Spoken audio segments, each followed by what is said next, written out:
Finally getting a chance to change these out. Put that bad boy in here. The whole rear taken apart. I'm pretty sure I didn't do anything too ridiculous to take this apart. But to change the whole rear diff. At least I got nice up close personal with this. I don't know how to fix it when I break it next. So, but yeah, swapping out that. Which is good, because a lot of people say that there's stuff that's missing from the factory and stuff when they build these. And I'm going through it, and a lot of stuff is pretty good. It's all well and greased. And it rotates kind of smooth. So it might be empty on that. Whereas this is tighter. This has a nice steadiness to it. This, listen to it.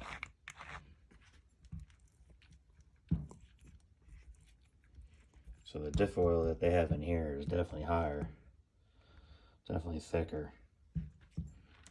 And this is straight from Fearless RC, so it's just an upgraded part for these. I'm sure you guys already know this, but so I'm going to put that bad boy in here. It's going to look so nice. I think I remember where all these go.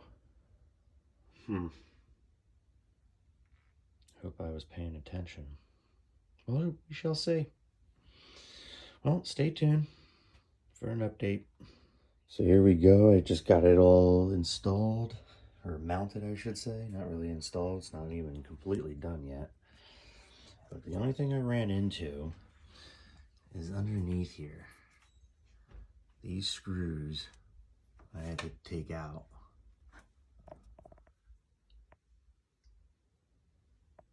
And replace, because these were the stock ones and they're too long to go up into the aluminum. Luckily I had some fifth scale size, but they're not tapered with the flush, so I'm gonna have to order, but these will have to do for now so I can finish putting all this back together. So I don't know if anyone else ran into that with this particular rear diff, but I don't know if anyone knows. Just let me know. But if not, that's what you gotta go through. You're gonna have some other screws handy to change that out. So that's problem number one. So, update here as I go through the motions. I got my one piece A-arm on in the back. Got this all put back together. There was some minor adjustments between these two. And then it comes with a screw right here that you gotta hopefully have in your inventory to mount the top of the diff to this plate. The factory one doesn't have that. It's just a little nub that sits in there. But these come with a double thread, but I can only fit one screw, but you don't need anything else for that. Don't forget your Loctite.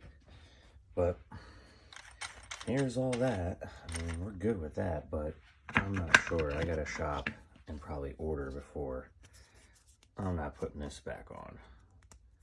This composite material, I mean, that's just a little silly.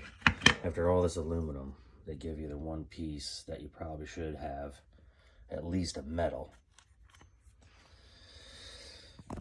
I get it, hop up parts, but I thought that was pretty funny when I took that apart. And yeah, that's it. So that's the update for that so far. Like I said, with the exception of these bottom screws, not fitting because they're too long. Those guys are way too long to go in their own upgraded part that Fearless sells. And they don't tell you that. So, I'm sure as a hobbyist you could have this stuff already, but if you don't, then you're going to have to improvise or order those parts. So, all right, here it is. All back together. Look at that beautiful diff in there amongst all that chrome. Look at that.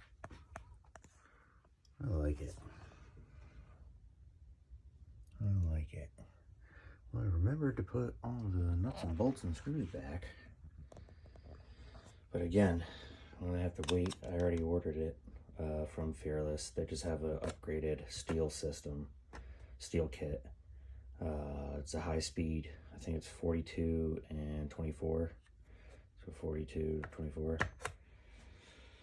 So, and it comes with a hard cover instead of this plastic or this composite, because this is going to shred, especially when I upgrade the engine.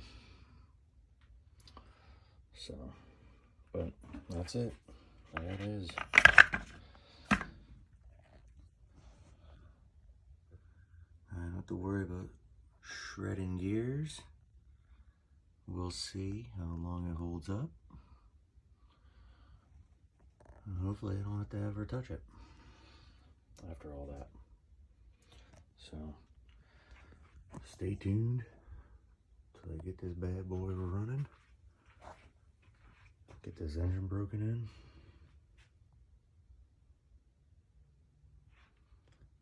in. Yeah. Still probably going to get a different filter for this. See what other upgrades they have. But for right now, there we go. Stay tuned.